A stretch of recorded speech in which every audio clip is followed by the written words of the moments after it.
বড় খবরের দিকে নজর রাখি। কমিশনের 13 এপ্রিলের নির্দেশিকা আর তাকেই মান্যতা দিল সুপ্রিম কোর্ট। গণনায় বাধা নেই কেন্দ্রীয় সরকারি কর্মীদের। গণনায় কর্মীদের নিয়ে কমিশনের অবস্থান বজায় রাখল সুপ্রিম কোর্ট। কেন শুধুমাত্র কেন্দ্রীয় কর্মচারীদের গণনা? সুপারভাইজার হিসেবে নিয়োগ কেন এক্ষেত্রে সম্পূর্ণ বাদ রাজ্য সরকারি কর্মচারীরা? হাইকোর্টে গিয়েছিল তৃণমূল, এর পরবর্তীতে সুপ্রিম কোর্টেও যায় তৃণমূল কংগ্রেস। কলকাতা হাইকোর্টের নির্দেশকে চ্যালেঞ্জ করে সুপ্রিম কোর্টে পৌঁছায় তৃণমূল কংগ্রেস, আর সেখানেও অবস্থান একই রাখল সুপ্রিম কোর্ট। এ প্রসঙ্গে আইনজীবী তথা তৃণমূল নেতা বৈশ্বর চট্টোপাধ্যায় কি বলছেন শুনুন। গণনা তো এতদিন ধরে যা নিয়ম ছিল সেই অনুযায়ী হওয়ার কথা।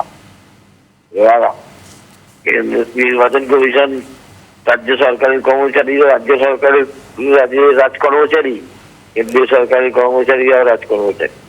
এটা খারাপ বা ওরা ভালো এটা যে করছে, বা রাজ্য সরকারি কর্মচারীরা এত কিছু এসআইআর প্রসেসে প্রথম থেকে করলো, সমস্ত এক্সামিনেশন ফর্ম ফিল আপ করা থেকে হিয়ারিং করা থেকে সবকিছুই তো আজ করেছিল। আজকে তাদেরকে একদমই বাদ দিয়ে গণনা করবে, এটাই বা কি ধরনের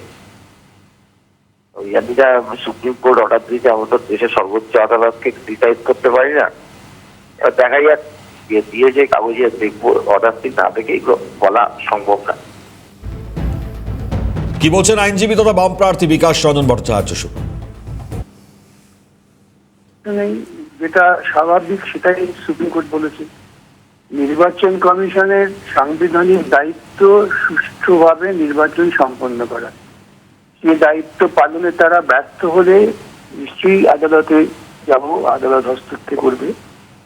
এক্ষেত্রে গণনায় কাকে রাখা হবে না রাখা হবে এটা তো নির্বাচন কমিশনের এখতিয়ারভুক্ত। এ ব্যাপারে তো কোর্ট হস্তক্ষেপ করতে পারে না, সেদিন হস্তক্ষেপ করেনি। রাজ্য বিজেপির প্রধান মুখপাত্র দেবজিৎ সরকার তারই বাকি বক্তব্য শুনুন। গত 15 বছর ধরে গণতন্ত্র কিভাবে পশ্চিমবঙ্গে বাজেয়াপ্ত হয়েছে সেটা সমস্ত কোর্ট জানেন, সবাই জানেন। পশ্চিমবঙ্গের মানুষ মুক্তির পথ খুঁজছে নির্বাচনের মাধ্যমে, গণতান্ত্রিক প্রক্রিয়ার মাধ্যমে।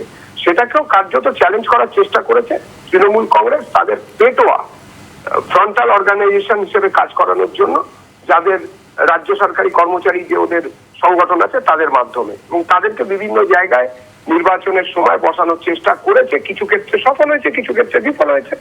এইবারে বেশি রকম ভাবে আরো একদম নিবিড় ভাবে এই ধরনের যে ভোটকে বাজেয়াপ্ত করা বা গণতান্ত্রিক অধিকারকে বাজেয়াপ্ত করার যে পরিকল্পনা করেছিল সেটা ভেস্তে গেল। একটু আগে একটি অনুপ্রাণিত চ্যানেলে আবার শুনছিলাম উল্টো খবর, মানে এমনকি ন্যারেটিভই চেঞ্জ করে দেওয়া হচ্ছিল। সেখানে ওদের একজন নেতা আবার বলছিল এই তো কেন্দ্রীয় সরকারের যে অঙ্গুলি হেলনে, বিজেপির অঙ্গুলি হেলনে নির্বাচন কমিশন কাজ করছিল ইত্যাদি ইত্যাদি বলছিলেন। তো ব্যাপার হচ্ছে যে এমনকি সুপ্রিম কোর্টের রায়কেও চেঞ্জ করে দিতে পারে এইরকম ভাবনা একমাত্র তৃণমূল ছাড়া পৃথিবীতে আর কেউ নেই। যাই হোক, নির্বাচন হয়ে গেছে, ফলাফলের জন্য অধীর অপেক্ষায় রাজ্যবাসী দাঁড়িয়ে আছেন। যে ফলাফল পশ্চিমবঙ্গের নতুন সূর্যের সূচনা করবে, তৃণমূল চলে গেছে, যাবে এবং বিজেপির সরকার আসছে।